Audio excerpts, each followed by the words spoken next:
Ces vagues de frappe ukrainiennes se comptent par dizaines depuis plusieurs semaines. Des drones qui visent des camions-citernes, des dépôts de carburant, des raffineries, mais aussi le réseau électrique avec des lignes à haute tension détruites. Par ici, des nœuds ferroviaires pris pour cible, par là des ponts pour empêcher le ravitaillement par la route. Par la mer aussi, les réapprovisionnements sont en sursis. Depuis le printemps, c'est bien l'isolement de la Crimée qui est l'objectif. En juin dernier, l'ancien ministre ukrainien de la Défense résumait d'un mot sa stratégie. La péninsule deviendra une île. Et les conséquences se font très durement ressentir. Une crise du carburant frappe la Crimée de plein fouet. Explosion des prix et pénurie provoquent des émeutes lorsqu'un camion-citerne approche. Un système de tickets de rationnement a été mis en place.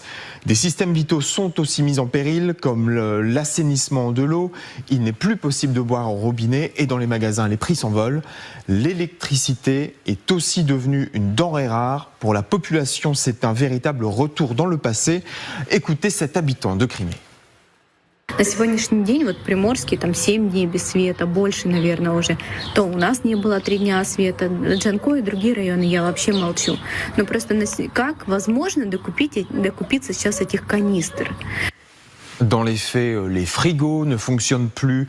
On développe des systèmes D pour simplement charger un téléphone. Les groupes électrogènes s'arrachent et pour éviter la surcharge électrique, les autorités instaurent des plages de coupure de courant. Alors officiellement, ces blackouts ne durent que quelques heures, mais en réalité, cela peut durer plusieurs jours. C'est particulièrement flagrant sur ces images satellites prises à 1 an d'intervalle.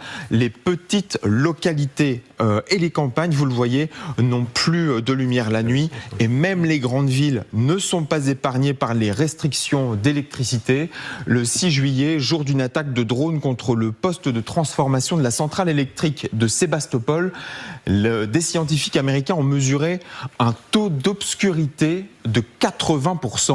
La Crimée est plongée dans le noir. Incroyable. Et les infrastructures énergétiques sont aussi ciblées bien au-delà de la Crimée. Oui, les Ukrainiens sont désormais capables de frapper avec précision, en profondeur. Cible privilégiée, les raffineries russes subissent des dommages durables. Cette énorme colonne de fumée noire provient de la raffinerie de Tuapse, située au nord de Sotchi, sur les rives de la mer Noire. Les dommages subis prendront des semaines, voire des mois pour être réparés. Il y a 13 ans, Vladimir Poutine inaugurait un large programme de modernisation de cette unité de traitement de pétrole qui date de l'ère soviétique. Alors les Ukrainiens visent spécifiquement les équipements conçus à cette époque, ce qui les rend très compliqués à remplacer. Les attaques de